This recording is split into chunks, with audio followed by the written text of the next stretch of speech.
What is up, NBL Nation? Week 5 of CoachTy's Corner coming at you live and direct. I'm your host with the most, Coach Ty. This week we're going to kind of start things off with what's going on in the NBL.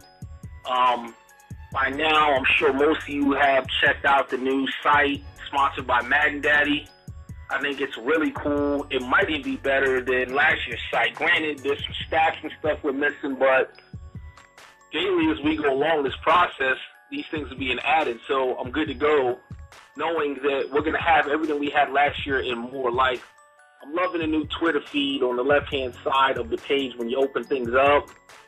I'm loving the revolving Babe of the Week portal. And slowly but surely we're getting stats. I'm also loving the news breaks, like for owners on the left-hand side of the page. Reggie had a Texans news break. We had a memo from the commissioner's desk. Slowly but surely we're coming along. Season's starting to heat up. We're starting to see some people pull away. We're starting to get some clear-cut front runners in some of the divisions. Unfortunately, this week, we lost two high-caliber players in NJ Pride, a.k.a. Johnny Baboon, who was the Minnesota Vikings. Pride has been real busy. He's a younger guy. He's going to school, college. And his plate's been real full. The other league that me and him competing together, C4, he had to pull out of there as well. So, sad to see that guy go. Good player, good guy. Just made the division fun. Made it ultra competitive. We've labbed a few times. Still real good guys. I'm hoping that we can see him somewhere down the line. Same thing with my boy Lockdown 100. Lockdown was the Carolina Panthers in our league, and his wife is due. She's pregnant, and she's due to deliver in about 2 or 3 weeks. He's in this league with me, and he's also in C4, and he was logging a lot of Madden time, and as I'm sure a lot of you can relate to, the old lady wasn't feeling it, especially being that close to being pregnant. So he kind of had to make a decision because he's also going to school and working, and he had to take a break, hiatus from the game, from our league, NBL. So kind of sad to see those two guys go. They're personal friends of mine. They're guys I brought into the league. They're guys that were really good players that I felt brought a lot to the table, made the league more competitive. That being said, the two new owners replacing them are Mark Gates. I don't know the gentleman, but Mark Gates is now in charge of the Carolina Panthers. I see he played his first game today against Candy, who we all know is a great player, and he held his own, and it was a pretty tight, close game. I want to say it was, hold on, I have a score for you right now. It was 24-14. So Candy wasn't able to run wild on him, and Carolina was able to hold his own, so we might have a good player there in him. The other player that we have taking place of the Vikings is another new owner that I don't know. I'm trying to remember the gentleman's name. I'm actually on Madden Daddy right now as we speak, and I'm looking at the scrolling screen across the top. It is Zach Coleman, 14. Don't know anything about him. He hasn't played a game yet. He's directly in my division.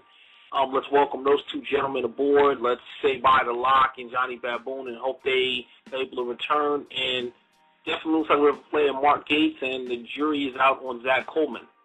So, that being said now, I'm going to go ahead and jump into the topic of the day. It's not a rant. It is a session on how to scheme on offense and defense. And if you guys can bear with me, because what I've done is I've got my phone on speaker, and I'm actually in practice mode on the game right now, and I'm running with the ATL playbook on offense and defense. So what I'm going to do right now is I'm going to kind of give you guys an idea of when I go into this session, what I look for in terms of developing a scheme. And let me just start out by saying that basically a scheme is a series of plays that you put together in the offense or defense that kind of look similar but have different results. And if a scheme is put together correctly and is executed correctly, it can really leave your opponent in the dust. It'll leave him scrambling to try to figure out how to stop you, and you'll have what I call your opponent in the grinder. And when your opponent's in the grinder, it means that they basically don't have an answer for what you're trying to do, and they're throwing a bunch of shit at the wall to see what sticks. And when you're really successful on offense, you can tell because your opponent will get out of his base defense that he likes to play most of the game, and he'll just start throwing random defenses at you. You might see 46 one play. You might see 3-4 one play. You might see nickel 3-3-5 one play. You might, when you start seeing these random patterns of defense, you can always tell that your opponent defensively is frustrated and doesn't know what to do to stop what you're trying to do. And that would be what I call a successful scheme. It's generally 3 to 4 plays in the same formation. They generally look the same, and it's very confusing to your opponent. I like to at least have 3 pass plays and 1 run play to call myself successful in a scheme. And again, a scheme is different than just randomly going into game flow mode and just picking random plays and hoping something works. It's very important in Madden to supply yourself with a good scheme to be successful, because if you don't have a good scheme and you're picking a bunch of random plays, if you're playing a guy like me, and I know there's a lot of guys much better than me, when I see you come out of a certain formation and all you do is 1 play from that formation, I know every time I see that formation what you're going to do. Defensively, I'm going to adjust to it, and I'm going to stop to it. I'm going to put a stop to what you're doing, and I'm either going to get a turnover or I'm going to shut you down and you won't be able to effectively move the ball. Whereas in a scheme, because all the plays look the same and in the same formation, when I come out of this formation, I can do 1 of 4 to 5 different things, and you can't hone in on one particular thing. So that being said, again, I'm in the practice mode right now. Just muted my TV. And I'm going to pick a set, and I'm going to tell you what I look for and how you can go about developing a scheme for yourself. So starters right now, I started out on offense. I didn't flip the play. Again, I'm in the ATL playbook on offense, and I'm in the single back formation right now, and I'm going to jump into a new scheme that I've been working on that I like that I like a lot. And it's great to jump on YouTube and troll around and pick up a money play here and there, but at the end of the day, if you can't get into the lab yourself and develop your own plays and schemes, those YouTube plays are only going to take you so far. First of all, in the Madden community, as we all know, a lot of people are not really big on sharing their information. So a lot of times you won't get the correct setup, you're not going to get a series of plays, and it's not going to teach you how to actually be a better player. What it's going to do is give you a play that may work for a while until your opponent catches on, and then you have nothing else. Whereas if you can, on your own, go into the lab and develop a scheme, you're going to be much better off because you can go in any playbook at any time and develop a series of plays that are going to make you potent on either offense or defense. So starting out, I'm in single back right now. I'm going to jump into wide trips. I haven't seen anybody online or anywhere do anything out of wide trip single back. I like this formation, and it's something that I've been working into my repertoire slowly but surely, and I'm going to tell you what I'm looking for. So I'm in single back wide trips. I've just hit X, and my plays have come up. Now, the first thing you want to do in a scheme is come up with a base play. And a base play is a play that you're going to come out in pretty much the majority of the time you're running that scheme.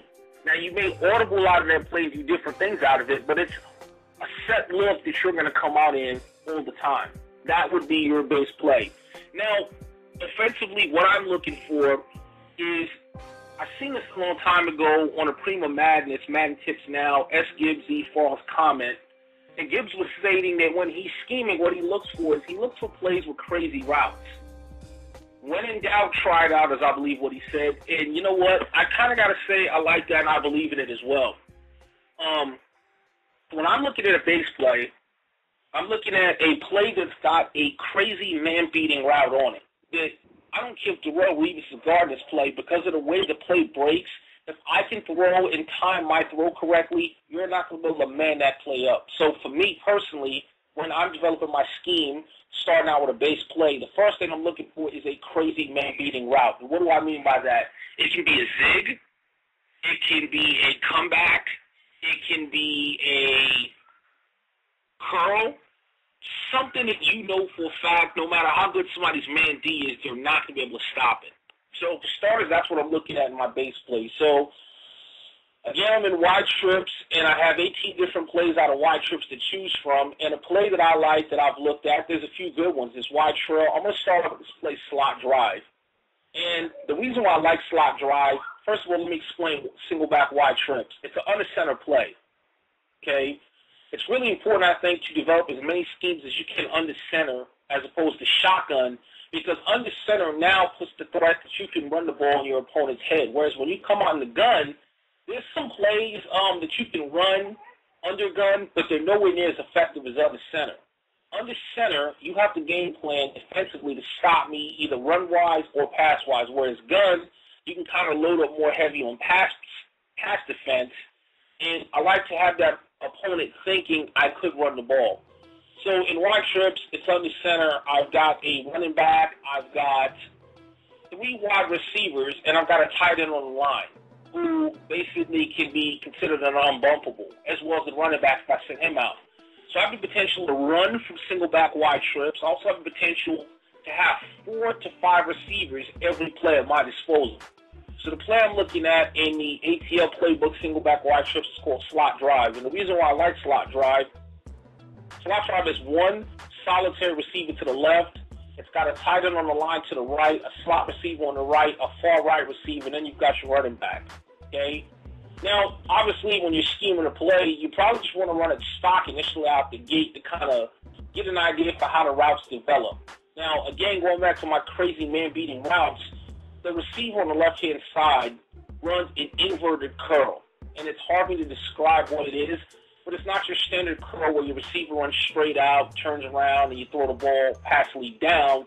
It's a curl where he runs straight out, but instead of turning around and down, he turns to left and he kind of veers outside to the left, maybe about 3 or 4 steps.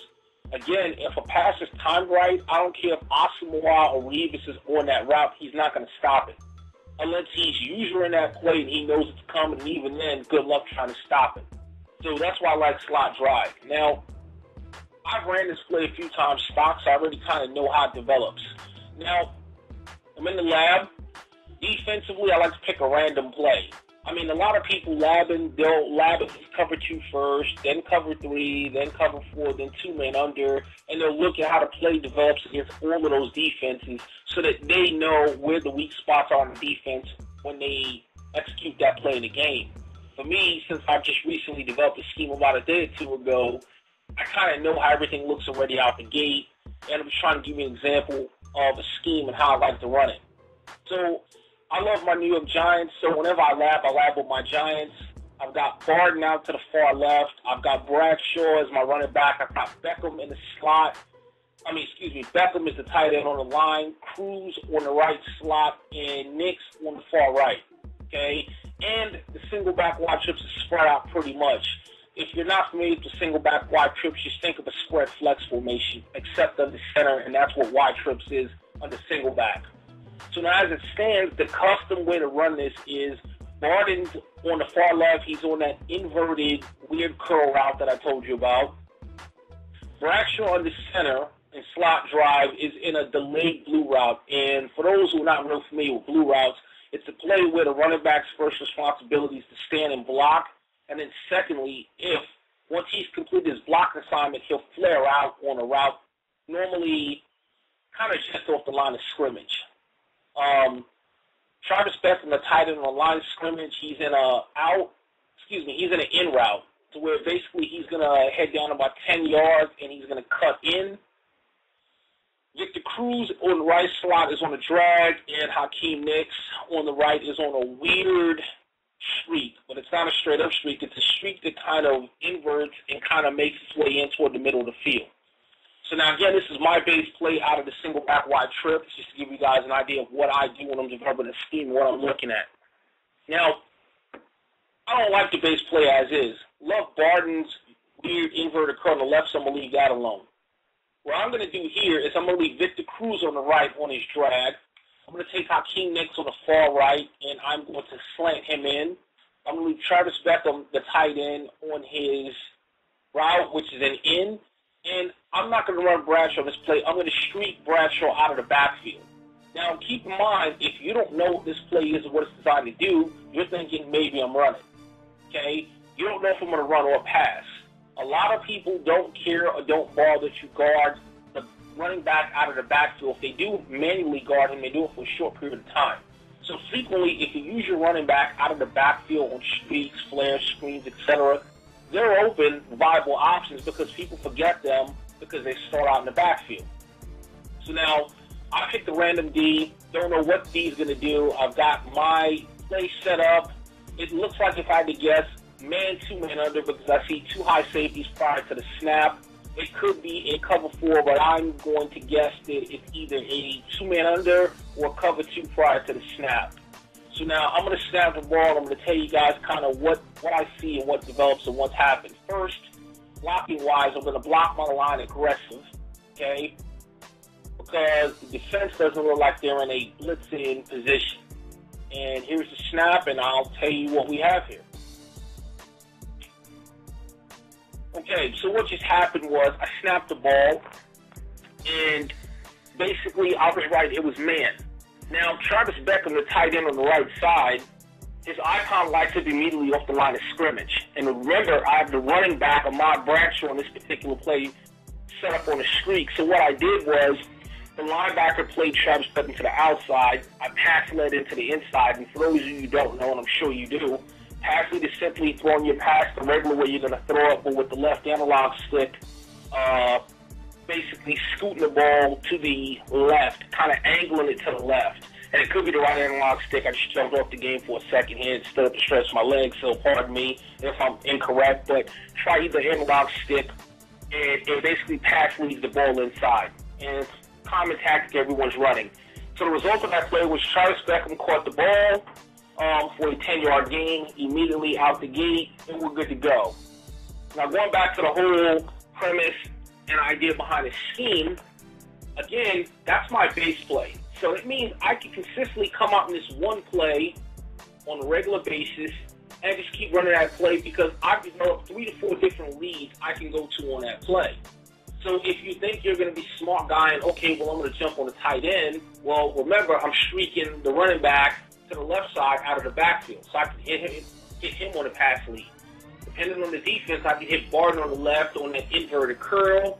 If either one of those 3 leads are open, my 4th lead, I have Victor Cruz, who's about 93, 94 speed, coming across the field in a drag. So I can hit him because Barton, Beckham, and Bradshaw will take their defenders down the field, and now Cruz is underneath everybody with no defender on him. I also have Hakeem Nick cutting high and slant in. So if you think you're going to be smart guy and I'm going to take Beckham away, well, I've got the option of going to Barton, Bradshaw, Cruz, Nick. So I have 5 options there. So I think that's a pretty good base play for what I'm trying to do. I've labbed it. I like it. It's been effective. I've taken it into some games. It's coming along. So now I've got a base play. And again, that means one play that I can consistently come out in. Now remember, my definition of a well-thought-out scheme is at least 2 to 3 pass plays and 1 run play, where you have about 3 to 5 different looks, play-wise, you can come out in. Okay, so we've already established slot drive as the base play. So now I'm going to go ahead, go back into my practice options, go back into single back, wide trips, and we're going to go over some other plays I like in this scheme and try to flesh this thing out. So now we're choosing a new play. The guys are breaking. My formation has come back up. I'm back in wide trips. Now, I'm not going to go over the breakdown of every single play because I'm going to try to shorten these shows up and keep them under an hour so I can get more people to listen without having to divest and give up an hour and a half of their lives. Okay? So that was play number 1. Play number 2 I like out of this play, single back wide trips out of the ATL playbook, is a play called ATL sticking up. And this time, the left outside receiver, he's on an up and out. And it's kind of a streak/whip route that, again, no matter what corner's on that, man, if you can time your pass right, it's a good play. The timing off the line of scrimmage is in another weird, crazy man-beating route. It's another up and out. And when I say up and out, it's a route that starts out like a streak. The receiver will quickly stop dead in his tracks about 5 yards up in the streak and run out to the right. Your defender runs with him, and then he zigs and runs straight up the field. And it's kind of a ladder route / up and out. The slot receiver in this play, Victor Cruz, is on a zig. Okay, so I have 3 man-beating routes right there. And the far right receiver is on a streak, which you can run the streak as is, you can put the receiver in a fade, or you can curl him. Rule of thumb, loose coverage, if I'm playing someone and I see they have loose coverage on me, which means they're not playing man press, I'm going to throw a curl. Because this year, curls are brutal in the game. I mean, your defenders start out about 10 to 15 yards off the guy. So if you don't bring your guy up to press me and you're going to give me that cushion, and I can throw that curl underneath that cushion, you basically can't react to it. And it's basically a guaranteed 10 yards every time. So what I like to look at is if someone's in man coverage on me, tight, press, bump, and run, I'm going to put my outside guy in a fade or a slant or a zig to break that man coverage. And if someone's loose on me, I'm going to pull the curl from time to time to make them respect that part of the field. So the second part of my mini scheme is a play called ATL sticking up.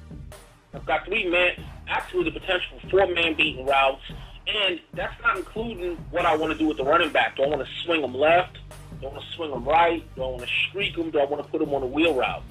Okay, that's the second play I have in my arsenal. So far we have slot drive, ATL sticking up. Okay, so I've got 2 pretty good plays there that look identical but have different routes to them. Okay.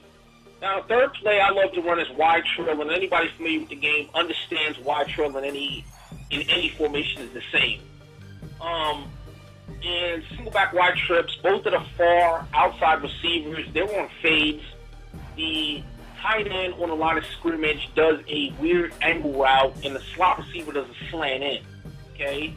That's the third play. I've got my 2 man beating routes in there. I've got my 2 zone killers on the outside, and I still have the option to do whatever I want the running back. Now, those are my 3 plays right there. Now, keep in mind, I also have a wide receiver screen in this formation I can throw in if someone starts to blitz me, which we're not even going to talk about yet, but I also have that option. Okay? I have a play called Falcons Wide Seam where the tight end runs a bold streak up the line, off the line of scrimmage, while the outside left receiver runs a in, the outside right receiver runs a curl, and the slot receiver runs a pattern to the flat. So if someone's in zone, I can bust them up with that play. I have 2 play actions in this scheme if I so choose. I have another draw, a halfback slip screen.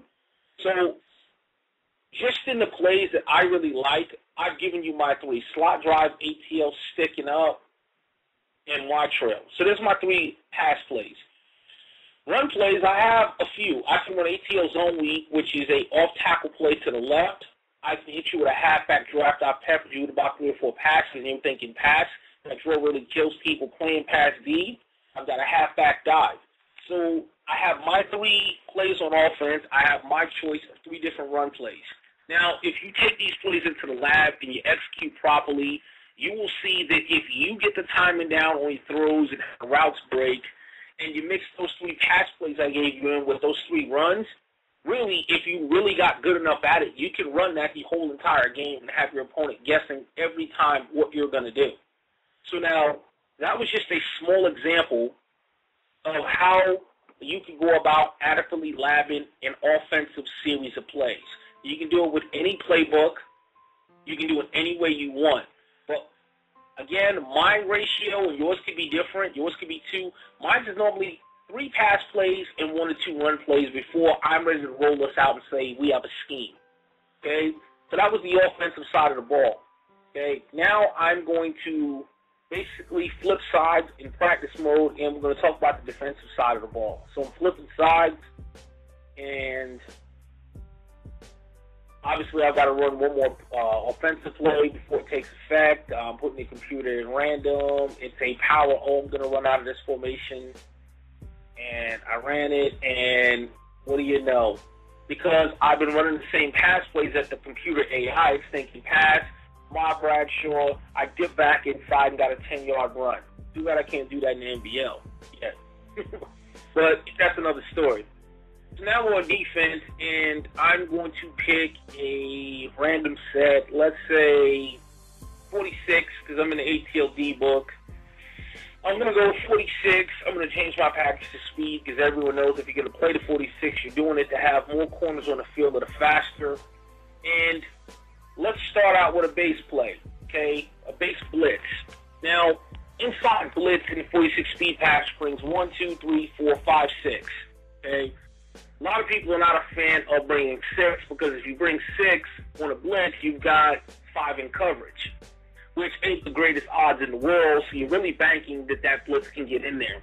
Now, I'm sure most of you know this, but in the 46 speed package, you can take inside blitz and run that play as is with no adjustments, and you're going to get guaranteed heat every single play, irregardless to whether a running back blocks or not. It's just the way 46 speed package is set up. It's insane. So we have a base blitz, okay? Obviously, again, defensively, the whole idea with any scheme, irregardless of whether it's on offense or defense, is to make everything look the same so that your opponent is confused. If your blitz looks different than your max coverage D, he's going to know when you come out a certain look, okay, he's blitzing me this down, okay, he's in max coverage, and if he or she is smart, they're going to adjust accordingly. So no matter what plays you choose to run, they need to look the same for it to be truly effective. So I just laid out a base blitz. Obviously, you've got your cover 2, you've got cover 3, you've got cover 4, you've got cover 1, whatever type of zone coverage you like to play. A lot of people like cover 2. I'm not a big fan of cover 2, especially in the 46, because anybody that plays the game knows that a cover 2, you're vulnerable up the streets, you've only got 2 deep safeties, and it will lob that ball over your head all day long, and you'll be giving up points left and right. So if I'm going to play a base zone coverage, I like a cover 3 look, because what a cover 3 look gives you, I'm talking about 46 now, is I at least have 3 safeties now patrolling 1/3 of the deep part of the field. I've got 2 defenders in light blues patrolling the flats, and if I wanted to turn it into a max coverage D, I'd take my DN on each side and put them in the purple. So if I did that, I've literally got coverage all along the entire seams of the field. Now, for that max cover look out of that cover 3, again, if I put my 2 Ds in purples, what I'm going to do is I'm going to go ahead and commit to pass if I'm sure it's a pass play. And then I'm going to go ahead and hit zones to the middle. Because remember, my guys in the purples are going to cover the sidelines, etc. I'm going to go ahead and put zones to middle after I pass commit. And I'm going to hawk the middle myself with one of my linebackers in a yellow hook zone. Okay? So I've got a blitz play, I've got a base zone play, and that can also be my max coverage D if I so choose to. So I already got 3 different looks out of the same formation. And now for man, I personally, out of this formation, I like cover 1. I like man defense more than zone. Yeah, there's a million man-beating routes, but what I've always hated about zone is I always hate the fact that if you're playing a good player and they're smart and they recognize what zone you're in, they can pick it apart. If I'm in a cover 2, okay, I'm going to hit you up the streets. If you're in a cover 3 with no adjustments, I know corner routes will kill out all day. If you're in a cover 4 out of the 46, I know you have no protection with no coverage in the light blue flat zones. So basically what I'm stating is that zone can be picked apart. You can have great defenders, you can have them in the right places, but if I'm able to recognize what you're trying to do, I'm going to throw the ball when you're not. So I've always been a bigger fan of man in Madden, period. Even if I get beat, I can deal with that, but at least I know I have a hat on a hat. There is nobody nowhere in man defense running free. Everybody has somebody on them, and maybe the man-beating route that you picked beat my player, but at least I had a guy in the vicinity. I can't stand when I'm in zone and someone throws to a spot where they know I'm not covering, because really, unless you've got super-duper stick, and the guy's sloppy and slow with his reads, he's going to hit and make plays on you every time. And I'd rather you make plays on me because I have a man on you than not. So, looking at our 46 mini scheme here, my base blitz, I'm going with inside blitz. My base zone, I'm going with cover 3. My max coverage, I'm going with the cover 3, but I'm putting my 2 DEs in purples. I'm going to shade my safeties to the outside, but I'm going to call zone middle and hawk and lurk the middle myself. So we've got a base blitz, we've got a base zone, we've got max coverage D, and I'm going to go with cover 1. Out of the 46 is a blitz for you guys. If you guys already don't know it, 46 cover 1. What you're going to simply do is crash the line right, re-blitz your left end, your right end, and re-blitz the left outside linebacker who's the right linebacker on the screen. Okay, when you do that, the only person uncovered is the linebacker because you're blitzing down the right outside linebacker, and you're going to want to watch him yourself with your safety who's in a blue zone. So everybody's matched up hat on a hat. It's a pretty quick blitz that gets in there, but if it doesn't get in, I still have hats on hats all across the field. And that would be a complete defensive scheme. I have a man play, I have a blitz play, I have a max coverage play, and I have a zone play. And what you want to do with these schemes on both offense and defense is mix them up. Okay? And once you're playing a dummy, you're not going to be able to run the same play on somebody 9 times in a row and expect success. You run it 2 or 3 times tops, they're going to figure out what you're doing, and they're going to exploit this. Understand that a scheme is not 100%. Okay? Every play on offense is a weakness, and every play on defense is a weakness. So the key this year, more so than any other year, is mixing everything up.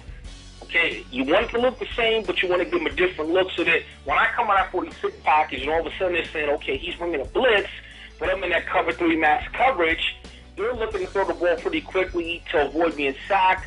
They're throwing it to the flat. Little do they know I'm in that max 3 coverage, and hopefully I'm able to intercept the ball and make a play. Okay? Keys to lab in schemes defensively. Blitzes are really easy to lab in the game. Okay? You want to go into practice mode. You want to take any blitz, and you want to run it stock as is. Don't try to crash the line. Don't do anything. Run the stock blitz as is. Okay? No one cares about the score. When that play is over, look at the result of that play, okay? And what you're looking for is you're looking at your defenders on that slow instant replay. You're going to rewind, fast forward, do whatever you need to do, and you're going to want to determine who got free on that play or who didn't get free. If someone didn't get free, you're going to want to make adjustments, and that's how you lab a blitz. And here's what I mean. Say you're rushing 3 and a line, you thought the left defensive end on the right side of the screen was going to come free, but a lineman dropped back and picked him up. Well, when you go back to the instant replay, you need to look at that. You need to ask yourself, well, if I re-blitz a linebacker instead, and now that lineman has to pick up the linebacker I blitzed, he can't pick up the left end comes free, we have a sack. So to lab a blitz effectively, you're going to want to go into the lab, use your instant replay, and just run a base blitz a few different times, and then basically study and look at who got free or who didn't get free, and then make the adjustments you need to make to decide how to get your guy free. Now, you're also going to lab coverages about these blitzes. This year, more than any other year, blitzes aren't guaranteed to get in. So if your blitz doesn't get in, you don't want to be butt naked with 3 men open running up or down the field, and this guy's got all day to throw. So as much fun as we may have labbing blitzes, you need to also understand you need to lab coverages just as much. Okay, so some blitzing this linebacker, what was his assignment? His assignment was to pick up the tight end on the line of scrimmage. So if I'm going to blitz this linebacker, I need to ensure that a safety or another player of my choosing is going to pick up that tight end off the line of scrimmage. So that's the idea and premise for how to develop a scheme on offense and defense. I hope my little tips may have helped somebody. If not, I at least gave you guys an inside look into what I'm doing or what I'm thinking, and maybe something I said could help you. So moving along off of the schemes, offensively and defensively, we're going to take a quick look here. I'm on MaddenDaddy.com. We're going to keep this ball rolling, try to keep the show under an hour. We're doing good right now. I'm taking a look at the divisions on MaddenDaddy.com. I'm going to give you my quick take. We're on to week 7/8. I'll start out in the AFC East. Buffalo Bills 4-2, Miami Dolphins 3-3, Jets and New England at 1-6. My thoughts on that division are it's a 2-team race at this point. Good to see the Jets and Patriots at least got a win finally, but I think they've dug themselves in too far of a hole to come back. Buffalo's had a couple of losses in a row. Enoch, who's Miami, has got a few wins in a row, and he's 1 game back, so AFC East looks to be a 2-team race between Buffalo and Miami. AFC North, Baltimore Ravens 7-0, Pittsburgh Steelers 5-2, Cincinnati Bengals 2-4-1, Cleveland Browns 1-5-1, and once again, I and anybody else who plays Madden has got to ask themselves, how in the blue hell do you get a tie in Madden?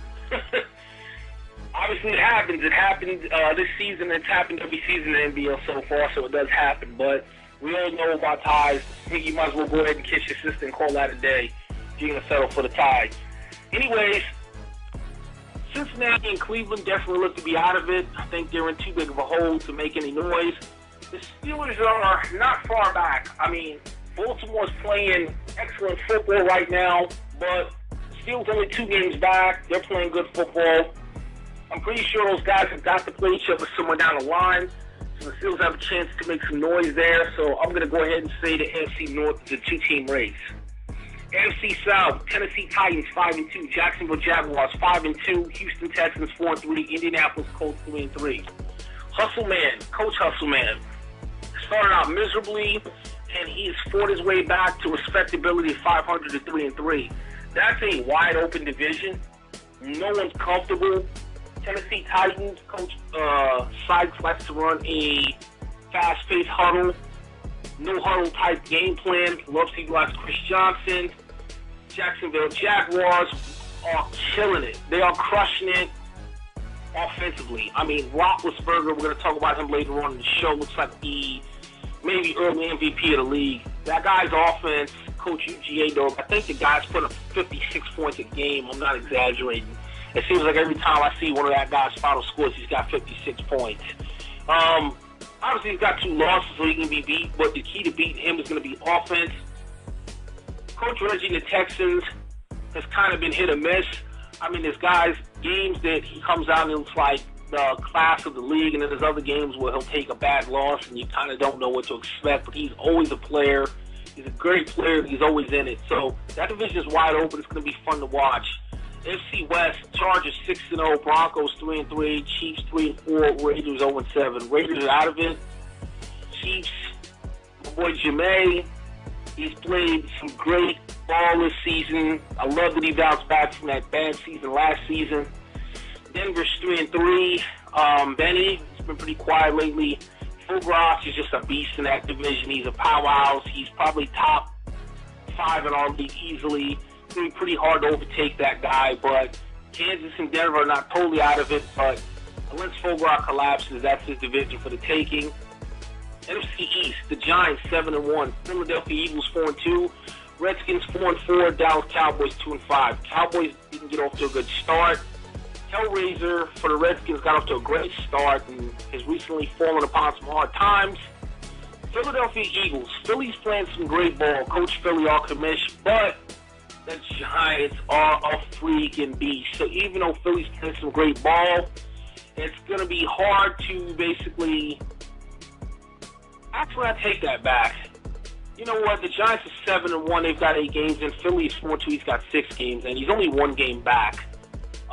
But the Giants are playing some really great football. Philly's definitely in that one. I definitely can't even count that guy out. He doesn't have as many games played. He's playing great ball, too, but the Giants look beastly. The NFC North, my division, Chicago Bears 6-1. Detroit Lions, me, 3-4. Minnesota Vikings, 3-4, the new owner. Green Bay Packers, 3-5. The Packers falling on some hard times. Coach Doc had those boys rolling. They even beat Coach Candy. I believe he was 3-0 one time, looking like the real class of the division. He's falling on some hard times lately. The Vikings have a new owner, so we don't know what to expect. The Lions, I've been greatly inconsistent. I'll win 1, I'll lose 2, I'll win 1, win 2, lose 2. I'm so inconsistent right now. My defense is just not quite clicking on all cylinders yet that I don't know if I can be considered a threat to the division. It's going to be hard for either myself or Minnesota to overtake Chicago. Chicago's going to have to lose a few games. Granted, they've got a ton of division games coming up where they've got to play all of those teams and maybe some ground can be made up. But Chicago's definitely out to a nice lead in that division. It's going to be hard for Detroit, me, or Minnesota to come back in that division. NFC South, Carolina Panthers 4-3, Tampa Bay Buccaneers 2-4, Saints and Falcons at 1-5. Saints and Falcons off to really bad starts. It's going to be hard to make enough ground to come back in that division and make some noise, but they can definitely finish respectable. The Carolina Panthers under the new ownership. The new owner looked decent against Candy. Jury's out on him. Spud's another player who, like myself, has flashes of brilliance, can be a really good player, but it's kind of not all come together yet. He's not even a 500 yet, but I'm not going to say he's out of that one because I don't know what you have in Carolina. If Coach Locke was still there, I'd say it was Locke's division for the taking. He's not. Spud still's got a shot there. Last division, NFC West, the Niners 6-2, the Cardinals 5-3, Rams 3-4, Seattle 3-5. As we all know, Coach Noli hasn't exactly been too thrilled about Madden 13. He plays his games, he participates, but don't know how serious of a run he's going to put together because he's just not that into it. He's going to kind of play his games and see what happens. So I don't know if there's a shot for him. The Rams, Coach Kofi, his came storming back after a really bad start. He's 3-4. He's active making some trades. He's got some good things going on. But the Niners are a beast. I don't know if he's going to be able to make any noise. The Cardinals are right there with the Niners. It's those two guys' division for the taking. It's going to be fun down the stretch. So that's a look at all the divisions. Our top 5 teams, starting out at number 5, Ty's top 5 for the NBL. Number 5, the San Francisco 49ers at 6-2. A little bit of controversy. Coach Pettigrew was suspended. He came back with the suspension. He took it in stride. He shook it off. Got a win under his belt in a tight game against Arizona that he needed to win. That 49ers team is loaded on offense and defense. Coach Pettigrew doesn't need to make any trades, and he's got a solid team from start to finish. So they're going to be checking into number 5. Number 4, the Chicago Bears. Coach Candy keeps rolling.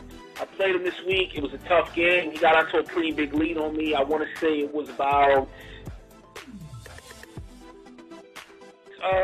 maybe 28 or 35 to 14 in the middle of the third quarter. It was looking like it was going to be a runaway. I came storming back too little too late. Game ended up being a nail-biter, finishing 35-28.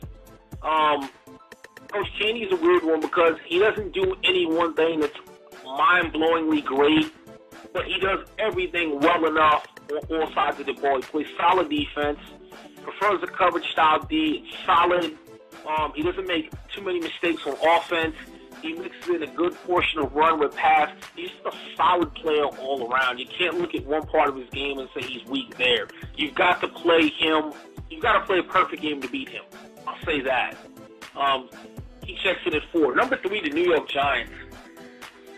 That's when Storm left the league. The Giants were looking good. Jay Garut fan took over the Giants, and he hasn't missed a beat. The Giants just look incredible in this game. Eli Manning's a stud in our league, and it looks like that's another guy who you're going to have to play a perfect game to get a win against. The guy's offense is explosive, and on defense, he's not giving up a ton of points. My number 1 and number 2 changed from last week. Last week I had San Diego 1 and Baltimore 2. This week I'm flip-flopping. Baltimore's number 1, 7-0. San Diego's number 2 at 6-0. And the reason why I flip-flopped them is Baltimore played their 7th game and got that win already. San Diego is 1 game behind. They haven't played yet. It doesn't necessarily mean that I think the Ravens are better than the Chargers. It means they're 7-0, which I do think is better than 6-0. So those 2 teams could be 1 and 1A. Currently, I'm going to go ahead and go with the Ravens for the top spot in the top 5. Next, early MVP race. I've got 4 guys I'm kind of looking at right now as front runners for MVP. It doesn't mean they're going to be the MVP. It just means that so far, at this point in the season, these are the 4 guys that just seem week in and week out to crush it. Number 4, I'm going to start with Adrian Peterson. Started out really slow, was actually on the trading block, and Coach OSU decided to give him a go, and he's figured out how to work him into his scheme, and it seems AP is a scheme now. AP's got 1,171 rushing yards and 13 touchdowns. He's averaging 7 yards a carry, and he's a man right about now. Slow start or not. My numbers, and these aren't actually in a particular order, so I may say number 3 to a 1, but I don't think any one of these guys has a super edge over the other one. These are just the 4 guys who I've seen slip lights out. The 3rd person, Eli Manning. Whether it's SL Storm or whether it's Jay Garut, that guy's, every time he looks at Twitter, he's got a perfect passer rating after games, 6-7 touchdowns. Currently, Eli Manning is 132 for 199. So the guy's completing a high percentage of his passes, 2,633 yards, 31 TDs. He's not high on the picks list, so he's super efficient. The Giants are 7-1. Actually, I take that back. Eli's got 17 picks. Didn't realize he had that many picks, but 17 picks to 31 touchdowns, I'll take that. definitely got his Giants looking good. My other two candidates come from the same team, the Jacksonville Jaguars. Kenny Britt is beast mode himself. I've seen on the Twitter he's hurt. I don't know how long he's hurt for. That could be crushing, but currently he's the league's leading receiver. 51 receptions, 1,229 yards, 17 TDs. We'll see how Coach UGA Dog overcomes that. And, of course, his trigger man, quarterback Big Ben Roethlisberger. 122 for 182, 2,726 yards, 31 touchdowns. And Ben Roethlisberger is not amongst the top 5 in picks leaders. So what that means is he's completing a high percentage of his passes, plenty of scoring. He's the reason Kenny Britt is beasting, and he's not turning the ball over. If I had to pick one of these guys right now, my MVP at this point in time in the game in the league is Ben Roethlisberger. So now that we've got NBO business out the way, last but not least, we're coming down the stretch drive. Looks like we may be able to keep the show under an hour. My NFL picks for this week. And I just wanted to point out last week, week number 5 in the NFL, Coach Ty went 12-3. Okay, I'm pretty sure no one's keeping score, but I am. 12-3. So the kid kind of knows what he's talking about. Only lost 3 games over last season and won 12. Last week. The 3 games I lost last week, I picked Detroit over Minnesota. That didn't work out too well. I picked Seattle over St. Louis. That didn't work out too well. And I picked Dallas over Chicago, and we also what happened on Monday night. But 12-3, I win you guys pools in pretty much any office place you can think of. Ain't too many weeks you're going to have a guy go better than 12-3. So, if you guys want to jump on board the train, use Toxic for your office pool, have at it. We are going to go ahead and jump into week number 6 here of picks, and I'm pulling up NFL.com. Obviously, St. Louis has already beaten Arizona 17-3. Wasn't really a great game, but it was what it was. Now, game number 1, Cincinnati and Miami. We're going to go ahead and go with Cincinnati. AJ Green is rolling. Andy Dalton looks like he's hit his stride. The Bengals are quietly becoming one of the better teams in the league without a lot of fanfare. Miami, Brian Hartline's a good story. Reggie Bush is somewhat coming off injury. Tannehill's not doing a bad job. Defense is okay. They don't have enough to take down a hot Cincinnati team. Let's go with Cincy. Indianapolis and Green Bay. You know what? Green Bay's record may not be the best. Andrew Luck's looking pretty decent. Indy's giving it the old college try, but they don't have enough talent to beat Green Bay. Let's go Green Bay. Kansas City and Baltimore. KC scrappy. Baltimore's just a better team top to bottom. They're better offensively. They're better defensively. They get that win. Losing the New York Giants. Hakeem Nicks is out for the 18,000th week consecutive. Giants is just a better team than Cleveland. Cleveland's scrappy. Cleveland's game. I'm not sold on Brandon Weeden. He's not impressing me. Trent Richardson looks like he's the real deal. Cleveland still doesn't have Joe Hayden. They don't have a bona fide number 1 wide receiver. Ben Watson's out for that game, so is Muhammad Massaquoi. The Giants get it done. Philly and Pittsburgh. That is going to be one of my games of the week because my 2 games of the week in the NFL are Philly and Pittsburgh and Atlanta and Washington. Philly and Pittsburgh, the battle for Pennsylvania is going to be a good game. Harrison's back for the Steelers. Polamalu's back for the Steelers. Rashard Mendenhall's back. All 3 of those players probably rusty, not exactly in game shape. Philly hasn't exactly impressed me, even though they beat my Giants. It wasn't a good win. I mean, it was a good win, but it wasn't a great-looking game for Philly. Turnover issues have plagued them. They don't know if they want to throw or be a passing team. Roethlisberger's looked pretty good. That one's going to be tough. I'm going to take...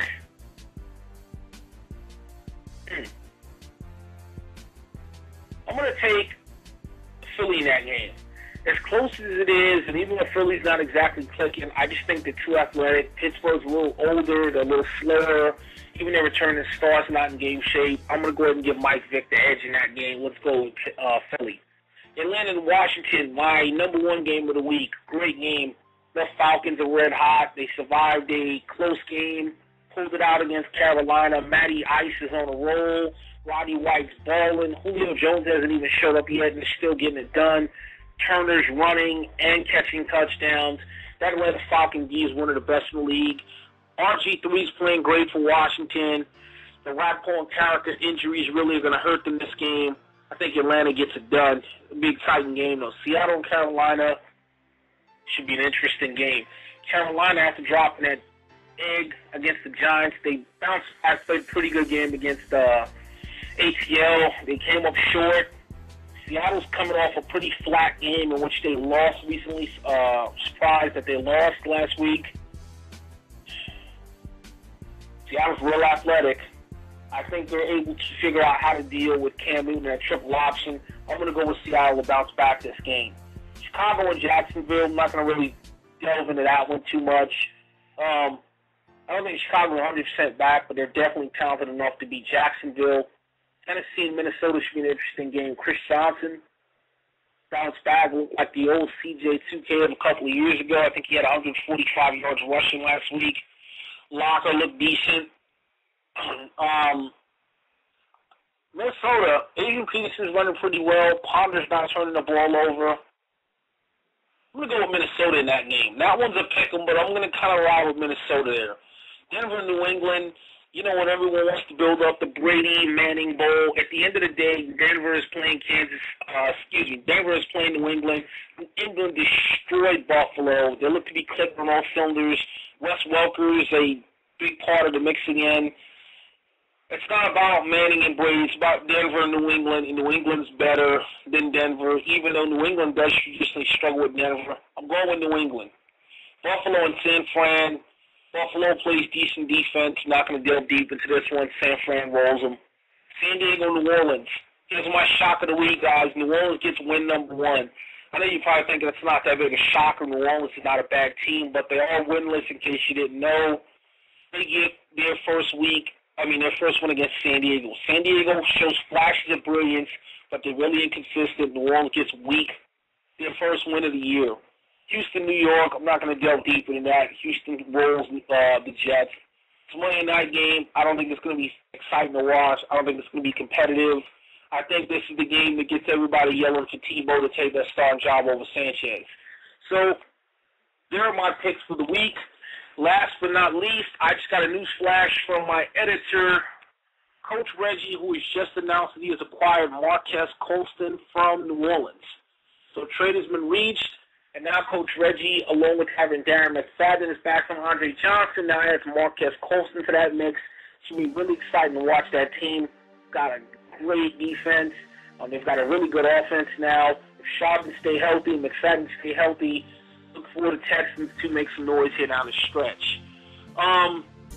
That's kind of pretty much it for the Coach Ty show today. I'm glad I kept it under an hour. We're about 52 minutes in. I'm going to try to shorten it even more.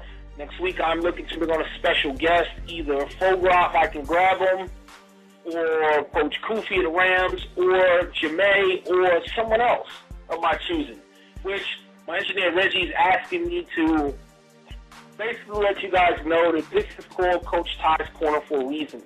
It's not an NBO radio show. It's not a free-for-all. It's basically my show, and I get to talk about what I like, how I like, for however long I like.